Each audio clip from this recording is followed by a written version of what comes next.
Assalamualaikum warahmatullahi wabarakatuh. Mohon maaf ini tadi saya soalnya rapat sampai ini barusan pulang, baru sampai rumah. Iya. Saya izin share screen ya.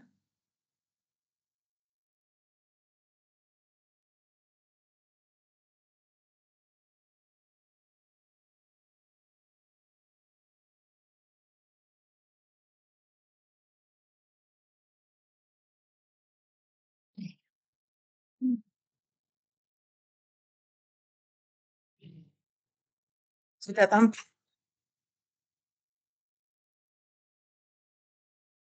sudah tampak, Naswa? Udah kok. Sudah? Baik. Ya. Kenapa Naswa? Oh, ini semua anunya Cihui ya? Apa itu Cihui?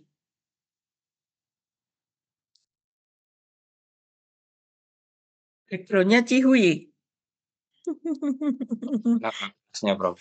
Kenapa? Nama kelasnya, Prof. Oh, nama kelasnya, baik. Baik. Nah, ini saya tidak lama-lama ya, hanya ingin memastikan saja bahwa, Anda tadi sudah mendapatkan, apa namanya, penjelasan yang lengkap begitu ya. Nanti kalau ada yang kurang jelas, kita bahas begitu. Saya hanya ngecek aja. Baik. Nah, sudah tampak ini ya, PPT-nya? Sudah, Pak. Sudah, baik. Nah, kita mulai dari mengapa dilakukan, praktikum DTPO2 gitu. Nah, DTPO2 itu tujuannya adalah, sebagai, simulasi bagian R&D suatu industri farmasi. Nah, ini untuk memberikan sedikit gambaran begitu, apa yang harus dilakukan pada bagian R&D yang itu salah satunya adalah memformulasi sediaan yang nanti akan diproduksi dalam skala, eee, besar gitu, yang untuk nanti dipasarkan gitu.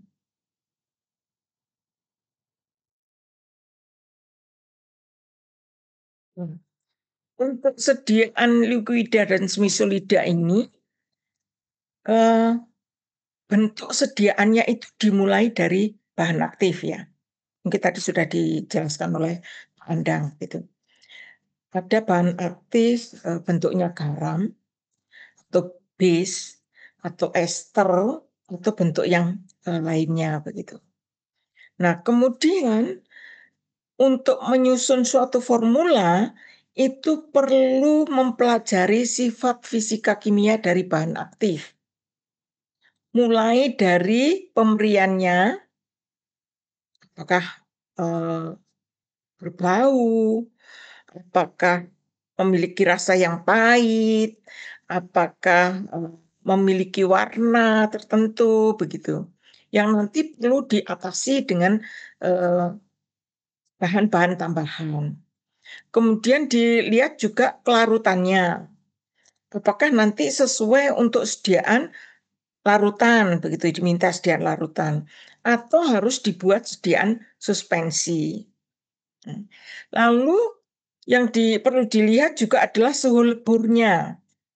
Nah, ini berkaitan nanti dengan proses pembuatannya. Boleh lebih dari, suhu leburnya, kemudian atau harus dilakukan pencampuran pada suhu lebur, bahan aktifnya, gitu.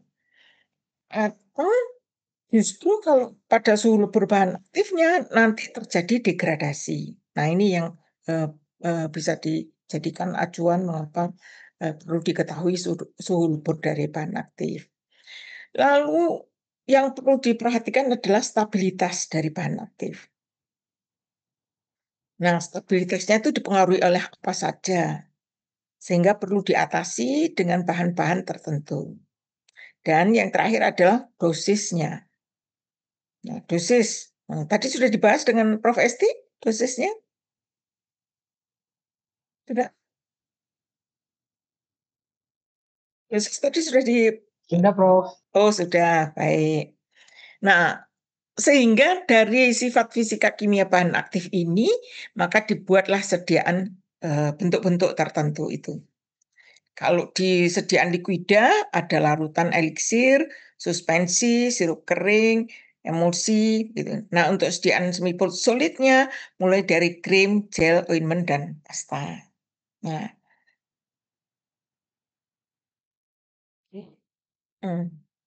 Nah, tadi bentuk sediaan adalah bahan aktif dan bahan tambahan. Sudah dijelaskan Prof. Norma ya, bahan tambahan apa saja yang ada ya, yang mungkin diperlukan. Kemudian ada fungsinya, apa itu bahan aktif. Yang perlu diperhatikan lagi adalah konsentrasinya. Jadi fungsi dan konsentrasi dari bahan aktif. Untuk masing-masing bentuk sediaan bahan aktif atau bahan tambahan itu akan berbeda gitu.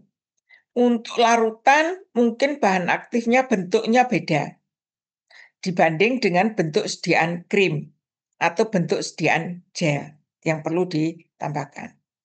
Lalu bahan tambahan untuk sediaan larutan, sediaan suspensi, krim, ointment, gel itu juga kemungkinan memerlukan bahan tambahan yang berbeda. Ya, jadi yang perlu diperhatikan bahan tambahan, jenis dan fungsinya, kemudian konsentrasi yang harus ditambahkan untuk sediaan tertentu. Bahan tambahan, kalau bahan aktif dibatasi oleh dosis, ya. Kalau bahan tambahan, konsentrasinya dibatasi apa?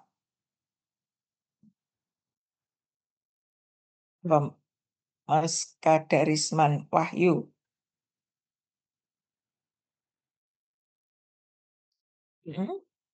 Kalau banyaknya bahan aktif, Prof. Jadi harus sesuai. Apanya? Banyaknya bahan aktifnya, Prof. Jadi sesuai. Kurang jelas. Mas Fahd. Mas Fahd. Hadir, Prof. Untuk bahan tambahan yang membatasi apa? Kalau bahan tambahan menyesuaikan dari bahan aktifnya, kekurangannya apa. Oke, itu jenisnya ya. Kalau jumlahnya?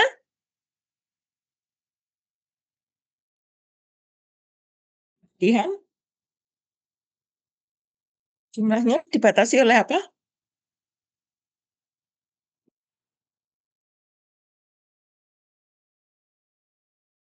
Mbak Elsa? Mbak Elsa?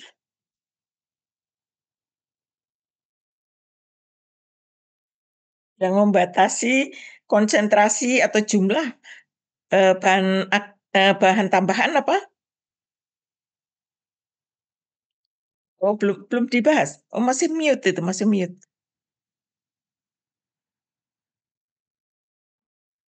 Oh, enggak tahu. Mbak Nabila Oka?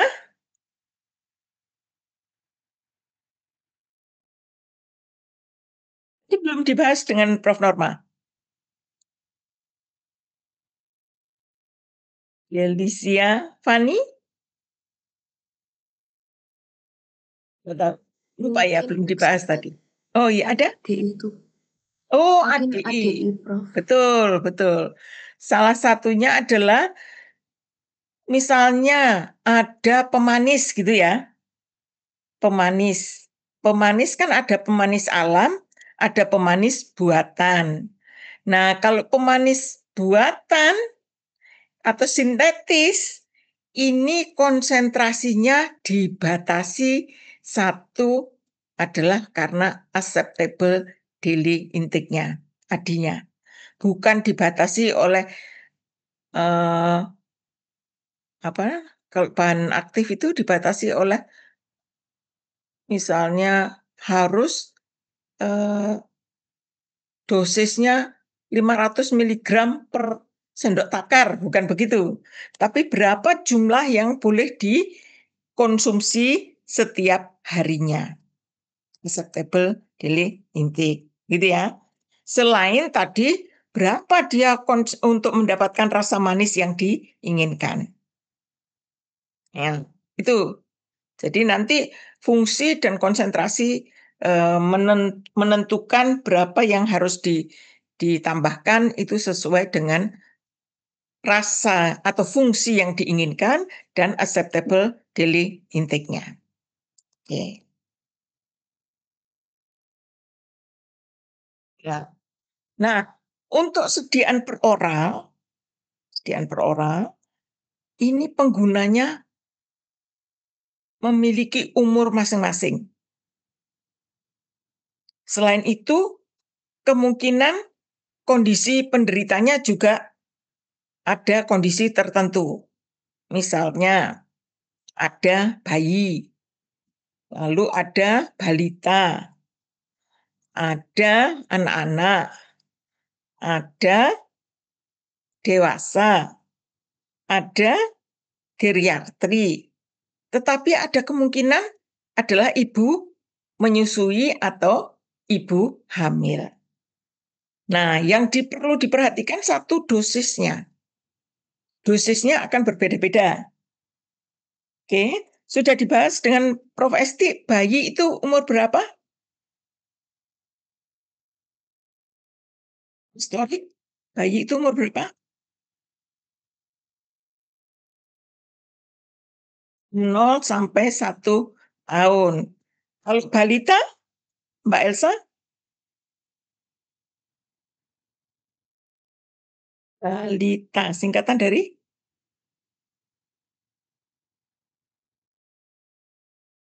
Oh, Mbak Nabila Oka? 1 sampai 5 tahun. Oke, 1 sampai 5 tahun. Balita di bawah 5 tahun. 1 sampai 5 tahun. Anak-anak? Selin? 6 sampai 12 tahun, Prof. 6 sampai 12 tahun. Tetapi nanti ada kemungkinan umur 20 baru disebut dewasa, begitu ya.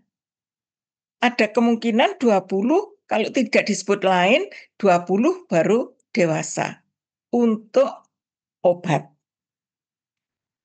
Betul ya? Betul ya? Betul nggak? Oke. Tetapi kalau sudah menikah, umur berapa yang dikatakan dewasa?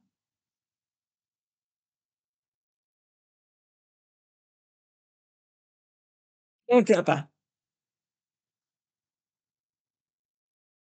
Mas Kadarisman. 17 tahun, Prof. Kalau sudah menikah, 17 tahun, Prof. Karena hormonnya sudah dewasa. sudah dewasa. Jadi kalau sudah menikah, walaupun 15 tahun umurnya, itu dianggap dewasa. Jadi tidak menunggu dewasanya KTP. 17 tahun itu kan dewasanya KTP ya. Anda baru dapat KTP kalau 17 tahun, begitu kan? Tetapi untuk obat, kalau sudah menikah umur 15 tahun, tetap dianggap sudah dewasa. Karena sistem hormonalnya sudah sama dengan orang dewasa. Gitu ya.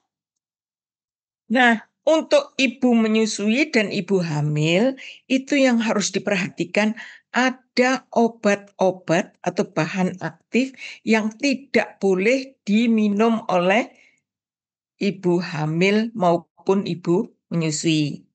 Mengapa? Mufariha, Mbak Mufaria. Ya, betul. Mm-mm. Mm-mm. Nanti takutnya berefek ke bayi. Itu tadi ibu hamil ya, Bro? Iya, ibu hamil. Takutnya berefek ke janinnya. Kok bisa? Kok bisa? Yang menghubungkan ibu hamil dengan calon bayinya apa? Soalnya dia bisa lewat penembus plasentanya. Oh, betul sekali. Jadi karena ada obat-obat tertentu itu bisa menembus plasenta sehingga bisa mempengaruhi janinnya. Kalau ibu menyusui, Mbak Elsa, kenapa ada obat yang tidak boleh diberikan pada ibu menyusui?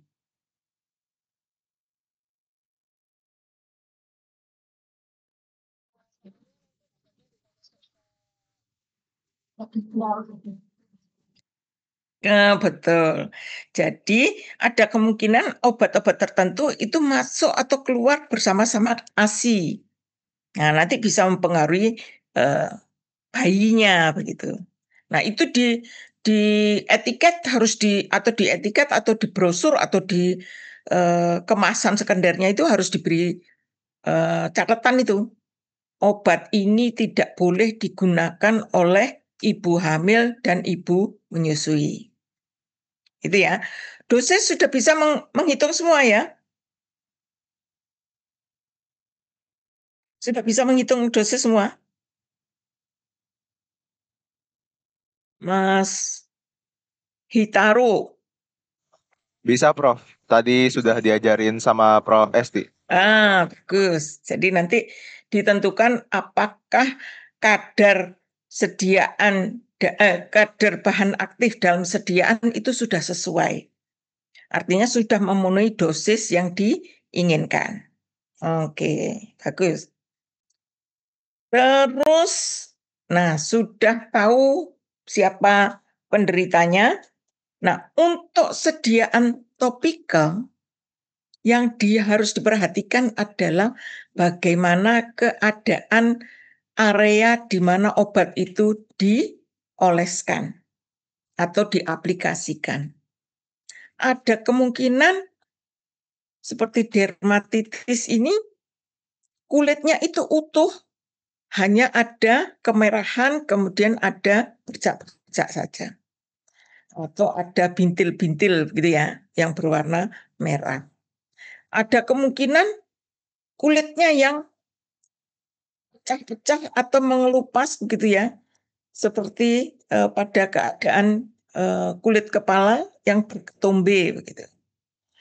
Nah, ini kalau untuk di kulit kepala, untuk di tangan, untuk di kaki, area tubuh yang lain, maka harus dipilih dosis atau bentuk sediaan semisolid yang mana. Gitu. Yang mana yang dipilih? Apakah krim, apakah gel, atau ointment. Nah, kemudian keadaan kulit yang luka terbuka, yang baru jatuh begitu, kulitnya hilang gitu. Nah, ini juga menentukan nanti. Biasanya kalau lukanya terbuka, itu air mudah keluar dari kulitnya. Kira-kira bentuk sediaan semisolid yang mana yang dipilih? Supaya tidak. Ya, mana? Siapa yang mau jawab? Krim, Prof. Karena Krim. ada kandungan minyaknya. Betul. Atau kalau jerat krim? Salep. Salep, begitu. Betul.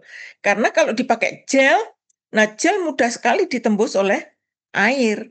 Sehingga nanti airnya makin banyak yang keluar dari di bawah, di lukanya itu. Jadi betul, yang dipilih adalah yang ada kandungan minyaknya sehingga bisa menghambat penguapan air dari lukanya. Oke, terus ada kemungkinan juga luka bakar ya.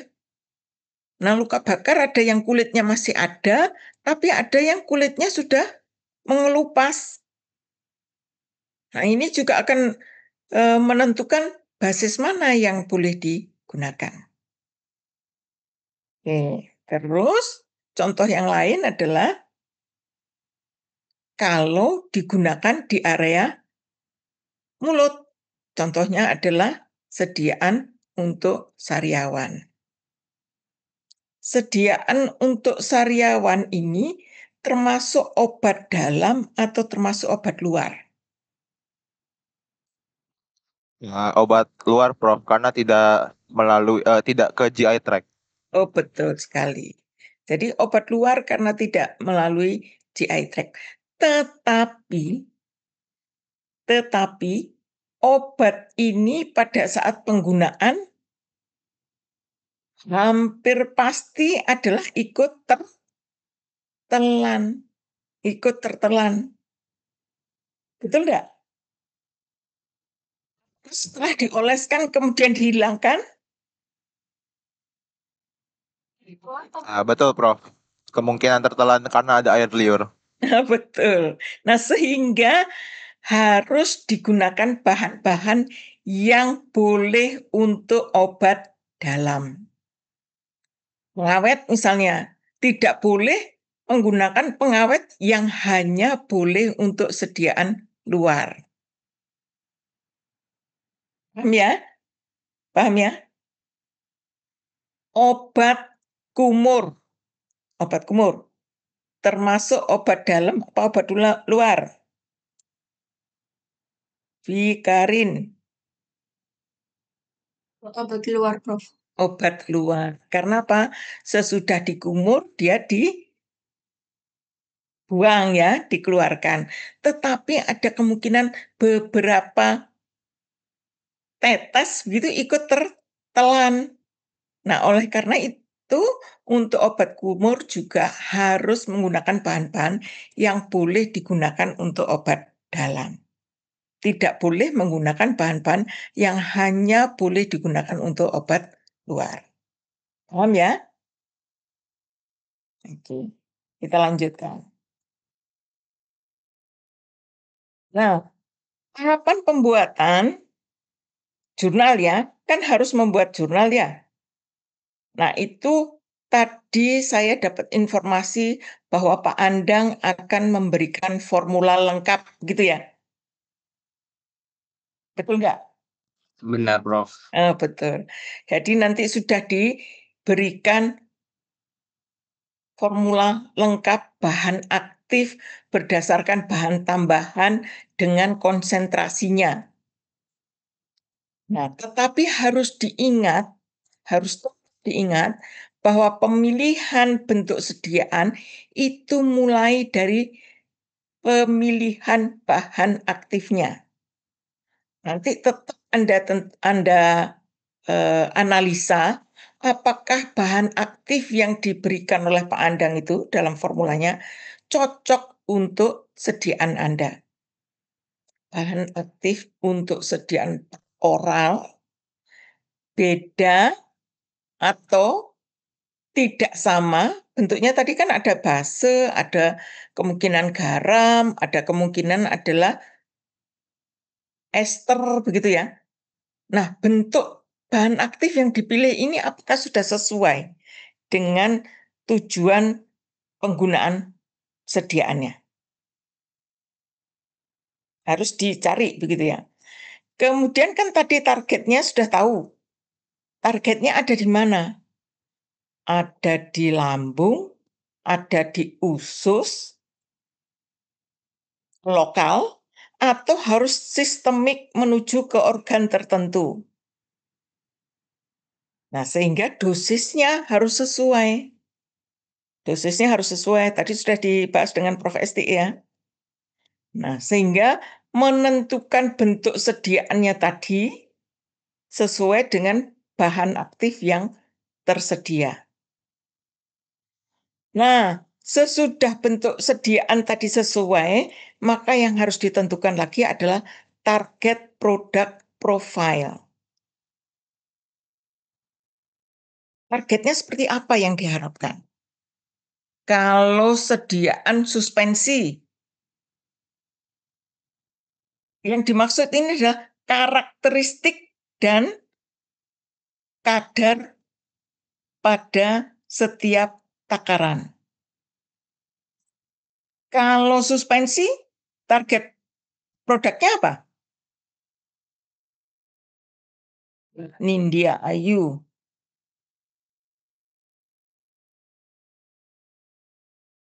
Iya, Prof. Mm-mm. Kalau suspensi target produknya persediaan padat yang dia bisa terdispersi, Prof. Padat yang terdispersi homogen. Terus apa lagi?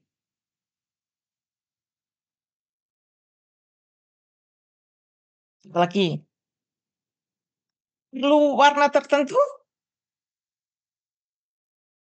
Perlu, Prof. Oh, perlu bau tertentu?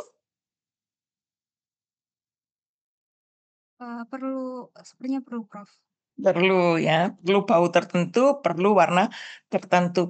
Tergantung dari warna yang diberikan.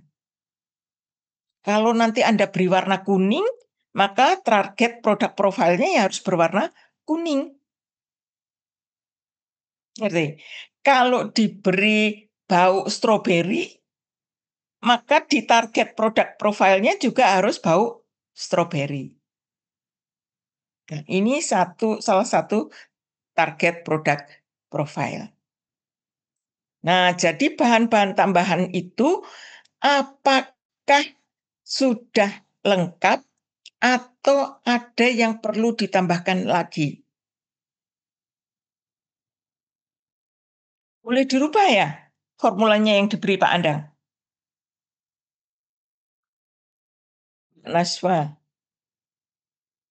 Naswa Hapsari.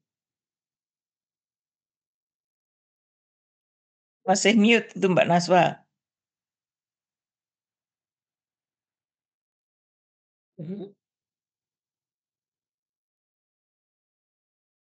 Formula yang diberikan Pak Andang boleh dirubah?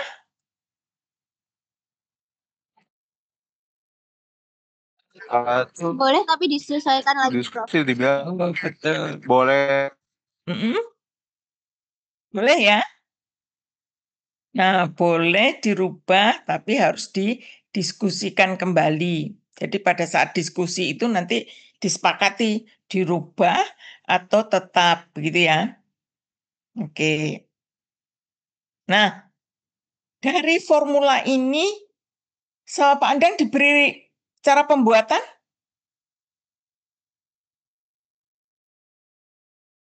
Selin? Kalau dari Pak Andang mesti dijelaskan cuma formulasi dan komposisinya, Prof. Formulasi dan komposisi ya. Jadi rencana pembuatan Anda sendiri yang menentukan ya? Iya, Prof. Kalau Nah. di PPT-nya katanya nanti Ya. harus di ACC dosen dulu. Betul. Jadi nanti di jurnalnya Anda buat rencana pembuatan. Sampai dengan rencana evaluasi dan kemasannya. Gitu ya. Nah, betul berarti sudah betul. Nah, obat itu harus aman, efektif, stabil, dan akseptabel. Jadi dari formula ini apakah sudah memenuhi amannya? Benar pemilihan bahan aktifnya, ya, tidak menimbulkan toksik. Benar dosisnya gitu ya. Sehingga tidak overdosis gitu ya. Efektif artinya nanti sampai ke target yang dikehendaki. Dosis dan cara dan bentuk sediaan harus bisa menghantarkan bahan aktif sampai ke targetnya. Efektif. Stabil tadi dia mudah teroksidasi, berarti harus ditambah Antioksidan, Prof. Antioksidan. Dia mudah terdegradasi pada rentang pH tertentu. Buffer, dikasih buffer, Prof. Betul, ditambah buffer. Nah, itu sudah ada nggak di formula? Kalau belum ada, berarti harus ditambahkan.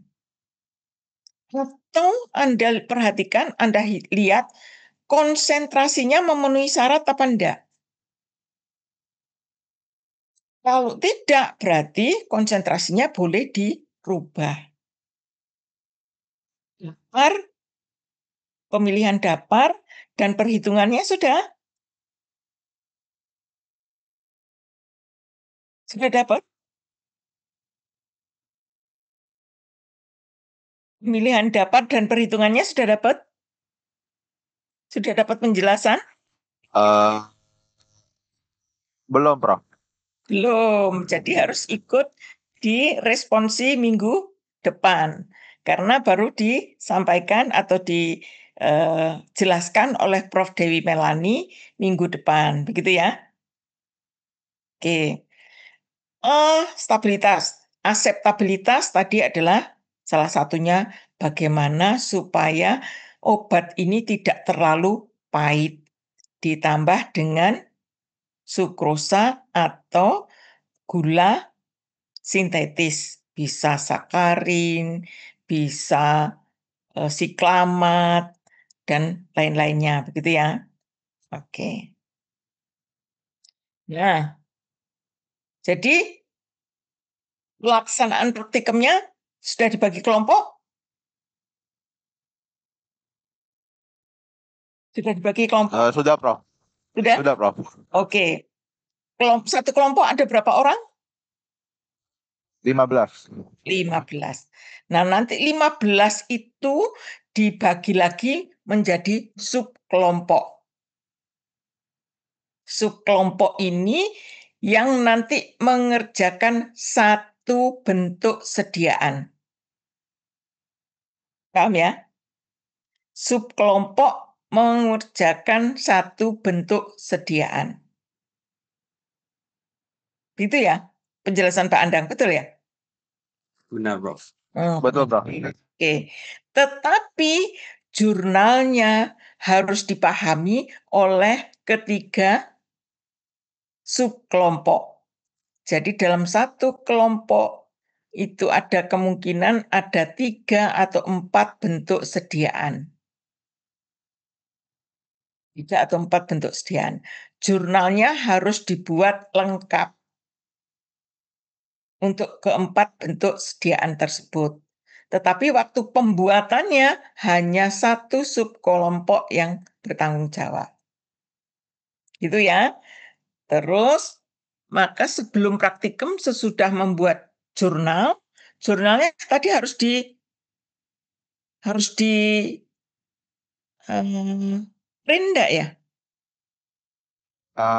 Bener, Prof. Tiap orang bawa satu. Oke, sudah tahu semua. Jadi tiap orang harus bawa satu lengkap. Mulai bentuk sediaan 1 sampai bentuk sediaan yang keempat begitu ya. Kalau dikasih 4. Jadi harus lengkap gitu. 1 subkelompok A bikin larutan. Subkelompok B bikin suspensi. Subkelompok C bikin emulsi, misalnya seperti itu. Tetapi jurnalnya harus lengkap jadi satu, semua tahu.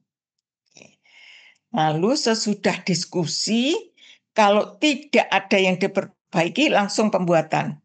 Tapi kalau ada yang harus diperbaiki, maka diperbaiki dulu baru dibuat sediaannya. Nah, pembuatan sediaan berikutnya baru dilakukan evaluasi. Evaluasi, kemasan, dan laporan. Sesudah laporan nanti ada seminar hasil ya.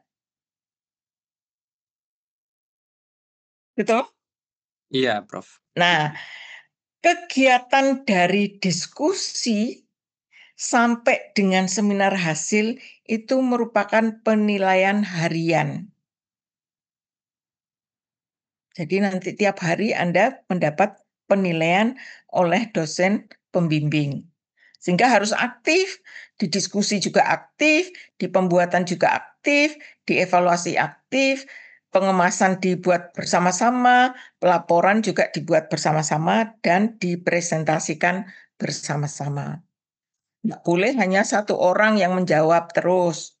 Harus semua ikut menjawab. Atau semua ikut bertanya pada acara seminar hasil. Karena itu akan ada penilaiannya masing-masing. Karena kalau diem, dosennya enggak bisa menilai. Karena enggak ngerti apa yang ada di pikirannya kalau diem itu. Gitu ya, harus aktif masing-masing. Paham ya? Paham ya?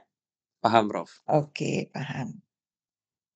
Nah, tahapan pembuatan jurnal sudah dapat formulanya, tapi harus diperhatikan atau harus dicari sifat fisika kimia dari bahan aktifnya, lalu efek farmakologinya, lalu sifat-sifat khusus lain yang bisa ditelusur di pustaka.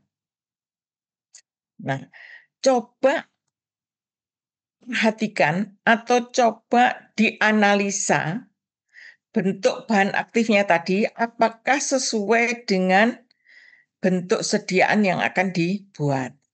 Sehingga ada bahan aktif yang terpilih itu sudah sesuai. Begitu. Lalu dihitung dosisnya, per takaran dan per volume kelamasan terkecil. Sudah diterangkan Prof. Esti bagaimana menentukan kemasan terkecilnya?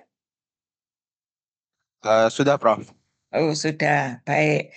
Untuk sediaan topikal maupun sediaan per oral ya.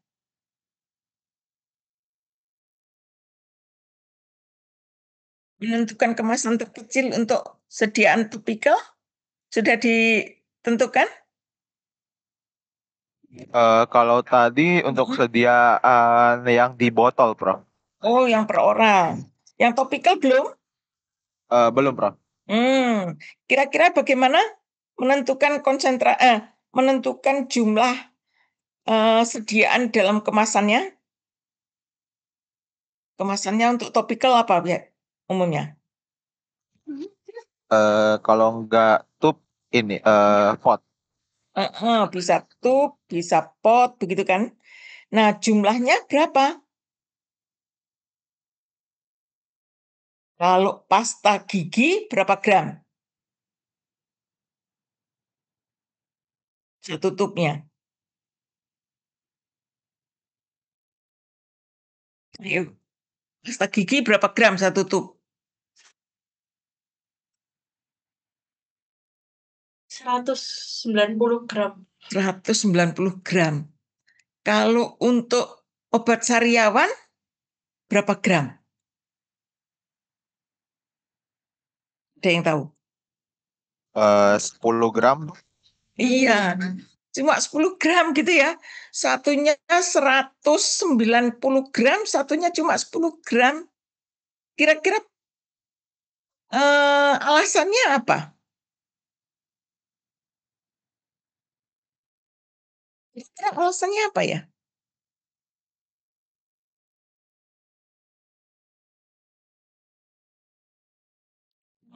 Yang digunakan, Prof. Yang sariawan lebih sedikit. Oke, betul. Karena untuk sariawan itu lukanya kecil begitu ya. Lukanya kecil, jadi butuhnya sediaan hanya sedikit. Tapi untuk gigi, sikat gigi itu jumlahnya besar gitu ya. Lebih dari 1 gram itu sekali pakai. Nah, untuk sariawan digunakan oleh yang sakit sariawan aja. Kalau pasta gigi di rumah itu bisa digunakan bersama-sama. Nah, sehingga jumlahnya menjadi besar. Yang obat sariawan jumlahnya hanya 10 gram. Sudah betul. Bentuk sediaan yang terpilih adalah memiliki syarat umum. Syarat umumnya kalau larutan itu apa?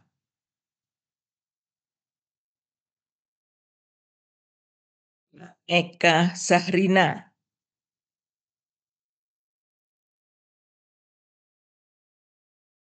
Eka Sahrina.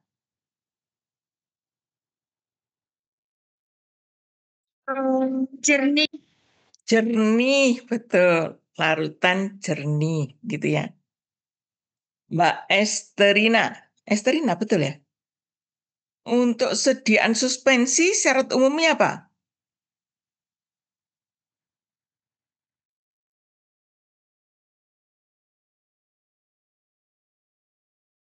Oh, Mbak. Suspensi itu ada dua ini Prof. Hmm. 2 fase. 2 fase. Harus apa? Dispersi dalam cair. Padatan yang terdispersi dalam cair. Harus apa yang terdispersi itu? Homogen, Prof. Harus homogen. Atau kalau dia mengendap, mudah dihomogenkan. Nah, itu syarat umumnya untuk sediaan suspensi ya. Tidak boleh mengendap terus membentuk caking gitu ya. Sehingga suka dikocok gitu, dia nggak bisa homogen. Nah, itu tidak memenuhi syarat umum untuk sediaan suspensi. Dicari itu nanti masing-masing. Untuk sediaan ointment apa syarat umumnya, untuk sediaan krim apa syarat umumnya, emulsi apa, kemudian apa, suspensi tadi apa, sirup kering apa gitu ya. Dicari syarat umumnya di pustaka resmi. Oke. Sehingga Anda bisa menentukan ini TPP-nya dan target penerimaan oleh pasien. Oke. Nah, sesudah formulanya cocok begitu ya. Kalau ini adalah pada tahun yang lalu ya, harus nyusun sendiri formulanya begitu ya. Anda sekarang sudah diberi formula tapi diminta untuk menganalisa begitu. Sesudah formulanya itu sesuai berdasarkan analisa Anda, baru nanti masing-masing kelompoknya bisa membuat. Dan sesudah disetujui oleh dosen pembimbingnya. Berapa maksimum sediaan yang boleh dibuat? Itu. Itu. Store. 2.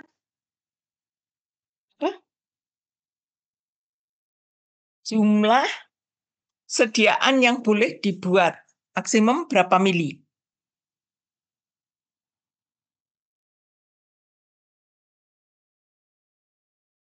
Belum dijelaskan Pak Anda? Tadi belum ada, Prof. Baru semacam kayak kontrak gitu apa yang dilakukan dan kayak penilaiannya gimana gitu saja, Prof. Belum detail harus berapa. Jadi maksimal yang boleh dibuat itu adalah 400 ml untuk sediaan cair. 400 ml untuk sediaan cair. Nah, untuk sediaan semi-solid, kalau bisa di bawah 400 gram. Bisa saja Anda hanya bikin 250 gram. Tergantung dari kebutuhan evaluasi dan bentuk sediaan yang dikumpulkan. Jadi tadi misalnya untuk sediaan larutan begitu ya. Sediaan larutan itu satu kemasannya 60 ml. Berarti 60 ml itu tidak bisa diapa-apakan, harus dikumpulkan bersama kemasannya. Nah, butuhnya adalah uji viskositas, uji pH begitu ya, uji kecepatan pengendapan dan lain sebagainya. itu setiap kali uji butuh berapa mililiter? Setiap kali uji butuh berapa mililiter? Itu di jumlah semua 60 mililiter untuk yang diserahkan. Uji viskositasnya butuh 150 mili, gitu ya. pH-nya butuh 50 mili. Terus ada uji kecepatan pengendapan 100 mililiter. Nah, berapa mili kira-kira totalnya?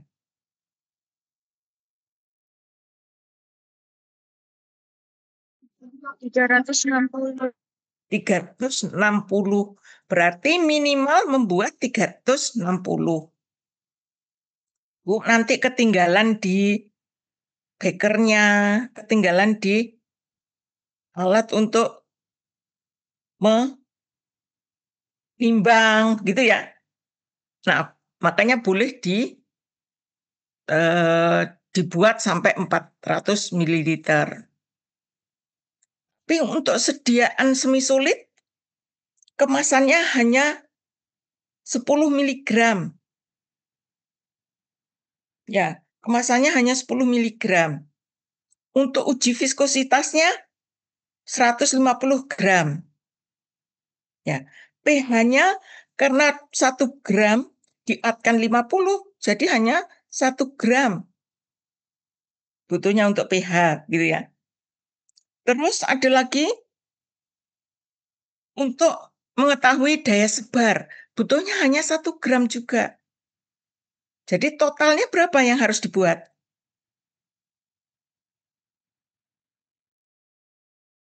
10 tambah 150 gram, ditambah 1 gram, ditambah 1 gram, jadi berapa?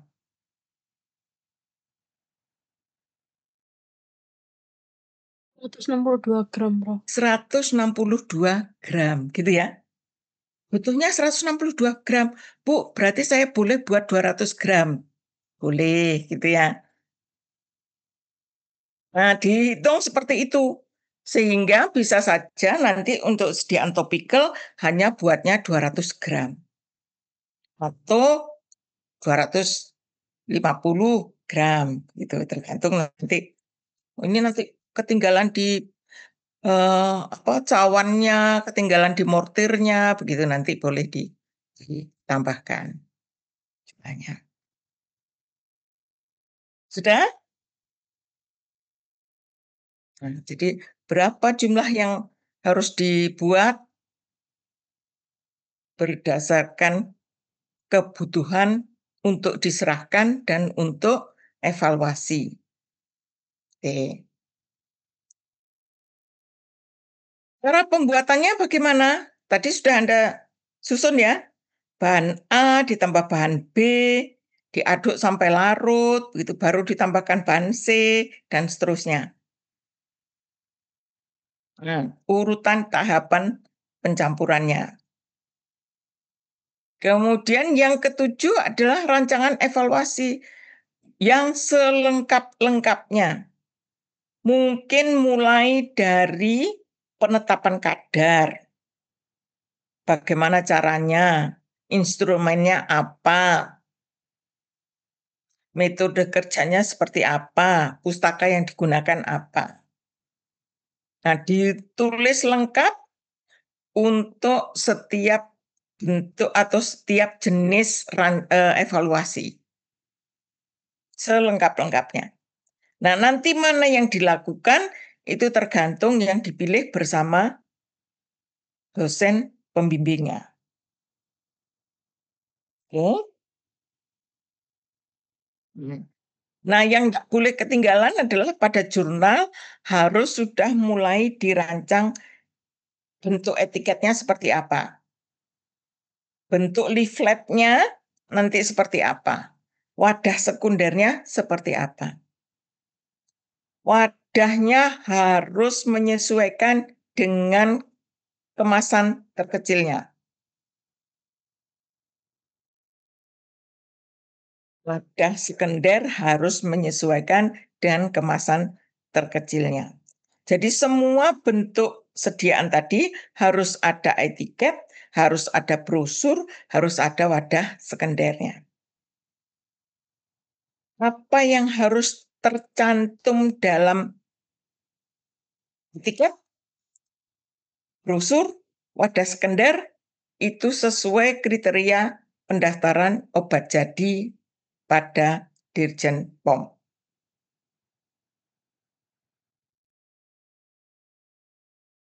Nah, yang terakhir adalah cantumkan pustaka-pustaka yang digunakan pada pembuatan jurnal tersebut.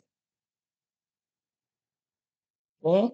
Nah, ini untuk mengetahui bahan aktif apa saja yang ada. Misalkan oleh Pak Andang sudah ditentukan bahan aktif yang digunakan tadi adalah eritromisin stearat, gitu ya. Konsentrasinya sekian persen.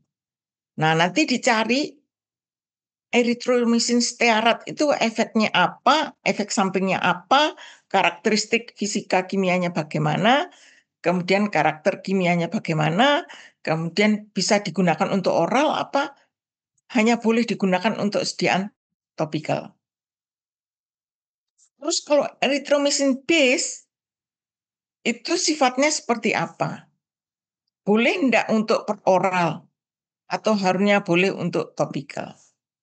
Nah, sekarang kalau ada base dan stearat dan yang bentuk HCl, mana yang paling cocok begitu? Untuk sediaan yang akan dibuat tadi. Nanti untuk oral atau untuk topikal. Nah, sehingga nanti Anda punya alasan bahan aktif yang ada dalam formula sudah sesuai atau bahan aktif yang ada di dalam formula harus diganti dengan bentuk ini, gitu ya. Nah, hitung dosisnya sesuai enggak. Kalau diberi di formulanya 250 mg 5 ml. Ini sesuai enggak untuk anak-anak?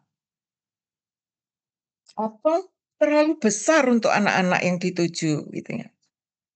Nah, boleh diturunkan atau dinaikkan konsentrasi dalam sediaan tersebut.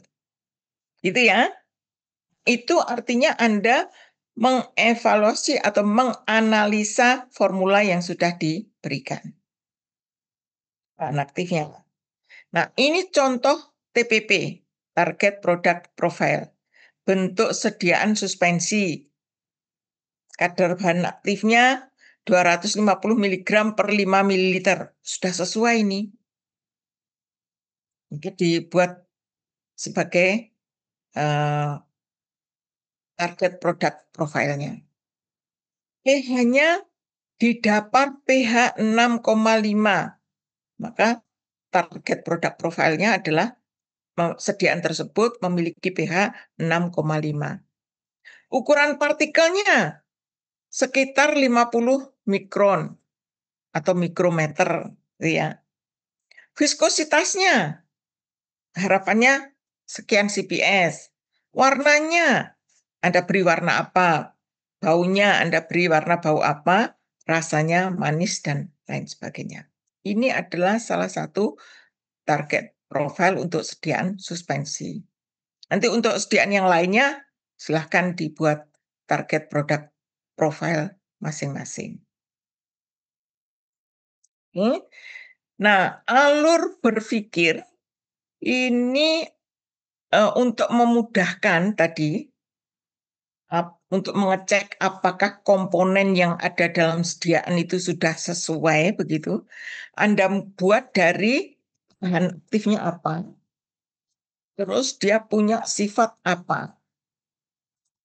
Bahan aktifnya X, sulit terbasahi maka perlu pembasah.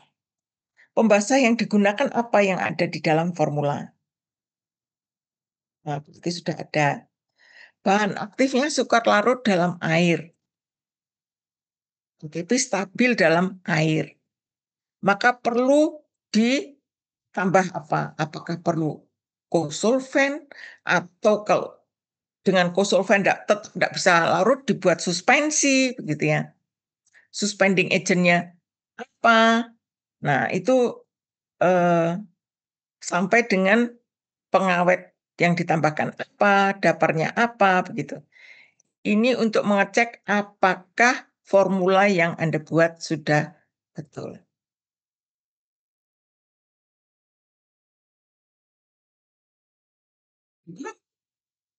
Ya, nanti dibuat bagan ini. Nah, kan tadi suspending agentnya sudah ada. Ada sebetulnya suspending agent A, B, C, D, E begitu. Coba dilihat suspending agent yang dipilihkan Pak Andang ini sudah betul atau perlu diganti suspending agent yang lain. Pengawet yang ada di formula itu sudah cocok apa harus diganti dengan pengawet yang lain. Kadarnya sudah cocok kah? Hitung adinya, hitung konsentrasinya, sesuai enggak? Jangan-jangan dia melebihi acceptable daily intake. Daparnya tadi direncanakan 6,5. Komponen dapar yang dipilih A sekian persen, B sekian persen. Nah, bisa nggak membentuk pH 6,5? Gitu ya. Oke. Nah, sehingga kalau sudah betul ya sudah berarti formula yang diberikan tidak perlu dikoreksi. Tapi kalau tadi masih ada yang perlu diperbaiki, maka harus dilakukan perbaikan formula. Oke.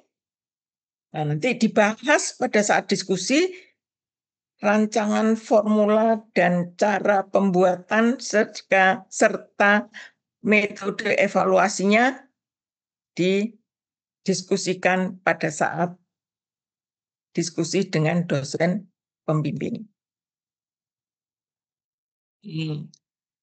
Terus, nah rancangan formula sudah betul, rancangan etiket leaflet sudah betul, cara pembuatannya sudah betul. Nah, cara uji untuk sifat fisika kimianya sudah betul, sifat organoleptis dan karakteristik sediaannya sudah betul, maka rancangan sekundernya, rancangan wadahnya harus diperhatikan juga. Nanti dicek apakah sudah lengkap atau perlu ada revisi. Etiket, wadah, dan brosurnya. Nah, yang terakhir di jurnal itu harus dicantumkan pustaka-pustaka yang digunakan. Oke. Dikumpulkan kapan jurnalnya?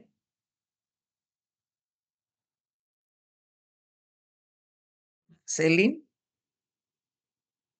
Kapan dikumpulkan jurnalnya? H-1. Apa? H-1 ya. Betul ya. Tapi ada batas maksimum harinya ya. Batas maksimum jamnya ya. Oke, ada batas maksimum jamnya. Jangan sampai lewat dari batas jam yang ditentukan. Pada saat diskusi, semua harus aktif. Memantau kesiapan untuk melaksanakan praktikumnya. Kalau sama dosennya sudah dinyatakan, oh sudah siap, baru boleh praktikum. Kalau belum siap, berarti harus diskusi lagi. Belum boleh praktikum. Gitu ya? Oke, baik. Oke, nanti ada kewajiban untuk mengupload ya. Iya, mengupload jurnal kah? Iya, Prof, ke Hebat. Oke, nanti diupload jurnalnya ke Hebat. Kemudian tetapi jurnal itu tadi kan harus dicetak ya. Jangan hanya diupload ya, dicetak juga gitu. Supaya memudahkan pada saat diskusi. Oke. Nah, pada saat proses pembuatan kalau ada hal-hal tertentu atau hal-hal yang di luar kontrol begitu harus segera lapor ke dosen pembimbingnya. Untuk segera mengatasi apa yang perlu diperbaiki atau ada hal-hal yang perlu dilakukan koreksi pada proses pembuatannya. Boleh mengulang pembuatan? Boleh Prof, tapi maksimal 1 kali saja. Oke, boleh membuat hanya 1 kali saja pengulangan dan disetujui oleh dosen pembimbing, gitu ya? Oke. Nah, ini evaluasi juga hanya dipilih yang disetujui oleh dosen pembimbing. Oke, laporan diketik ya? Betul Prof. Jurnal juga diketik kan? Iya, Prof. Iya Prof. Oke, jurnal dan laporan harus diketik. Kalau laporan paling lambat adalah 2 minggu. 1 minggu, Prof. 1 minggu. 1 minggu sesudah seminar kedua. Jadi seminarnya ada 2 kali? Atau seminarnya cuma 1 kali?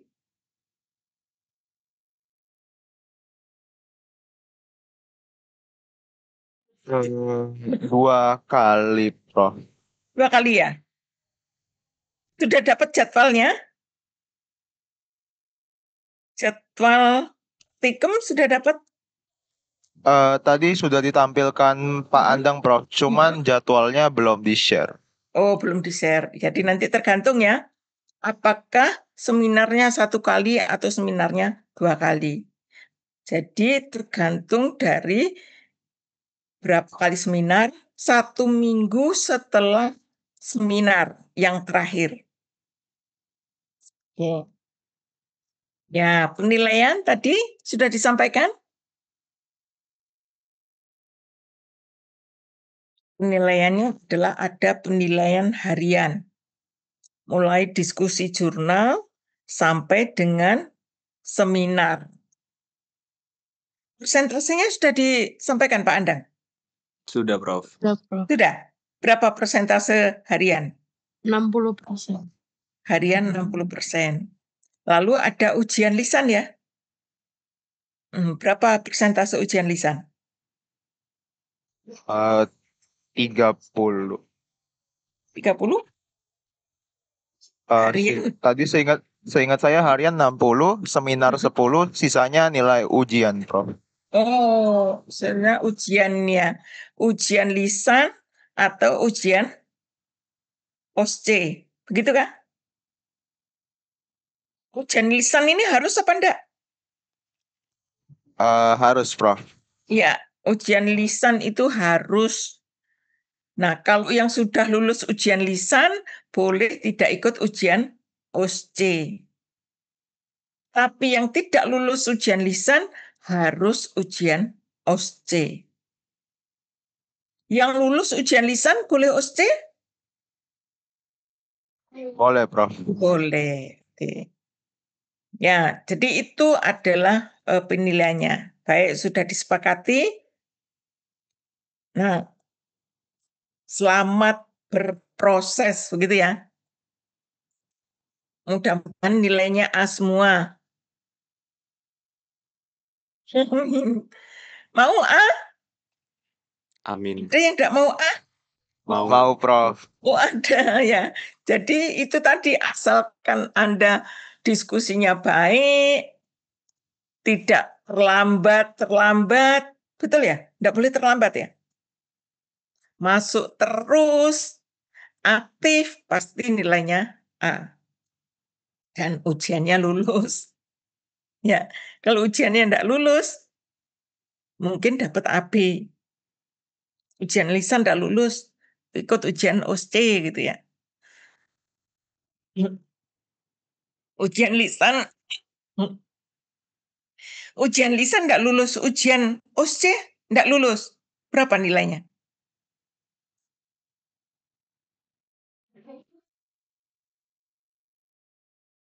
Lulus, OSCE nggak lulus? Apa nilainya?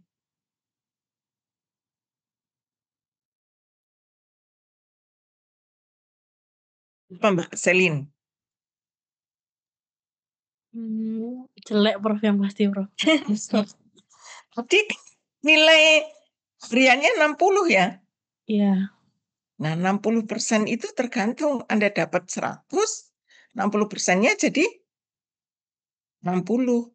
Tapi kalau Anda dapat 80, 60%-nya berapa?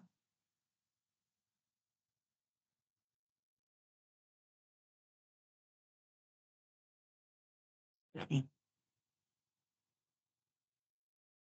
48 Prof. 48 ya?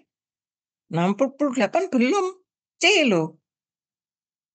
Oleh karena itu ujian lisan dan seminarnya harus bagus. Gitu ya. Itu loh caranya menghitung gitu ya. Jangan sampai hanya, oh saya sudah dapat 60 rek gitu. Karena sudah hariannya sudah ikut semua. Nggak perlu lulus ujian lisan, nggak perlu OSCE gitu ya. Jadi belum dapat C itu. Kalau 60 baru dapat C. Tapi kalau 60 dari 80 belum dapat C. Jadi harus ikut sampai selesai dan lulus semua. Paham ya? Paham ya? Oke. Baik, ada yang perlu diusulkan begitu? Atau sudah setuju dengan aturan mainnya?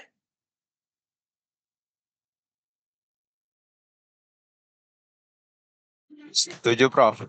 Setuju? Yang lainnya bagaimana? Yang setuju, Mas Ditaro. Mas Torik setuju? Setuju. Yang lain? Yang lain bagaimana?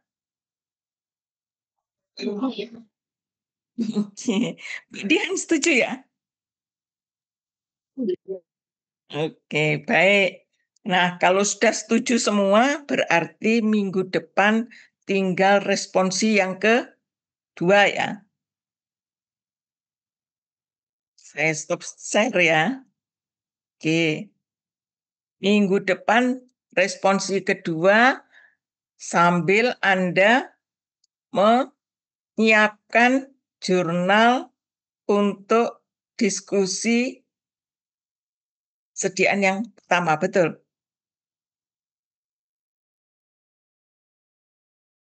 Betul ya? Untuk diskusinya kapan ini? Pertemuan ketiga, Prof. Nah, pertemuan ketiga kan? Hari ini sudah dibagi? Sudah dibagi kelompok? Kelompoknya sudah ada. Tadi sediaannya juga sudah diberitahu. Satu kelompok ada apa saja. Oke, berarti mulai sekarang sudah bisa nyicil mencari data-data di pustaka. Oke? Data di pustaka mulai menyusun jurnal. Gitu ya? Nah, sampai 2 minggu lagi baru Anda serahkan ke pembimbing. Sudah tahu pembimbingnya juga kan? Belum ada. Belum? Belum tahu pembimbingnya? Belum tahu ya Mbak Dian? Belum diberi Pak Andang? Belum. Oh, belum. Ya sudah, sekarang mulai nyicin jurnalnya saja. Nanti pembimbingnya tinggal nanti kalau sudah ada pemberitahuan dari Pak Andang. Diserahkan kemana begitu ya. 2 minggu lagi, masih lama. Tapi sudah mulai dicicil supaya nanti tidak, jadi jurnalnya itu tidak ada yang kurang gitu, supaya lengkap. Sudah begitu ya? Nah, saya cek ternyata sudah setuju semua begitu. Jadi bisa dimulai pembelajaran praktikum DTPO 2. Oke? Oke? Oh, baik. Kalau begitu bisa kita akhiri? Bisa, Prof. Baik. Baik, saya tutup. Selamat malam. Wassalamualaikum warahmatullahi wabarakatuh. Selamat malam. Waalaikumsalam warahmatullahi Waalaikumsalam wabarakatuh. warahmatullahi Terima kasih, Prof. Yuk, sama-sama. Izin live ya.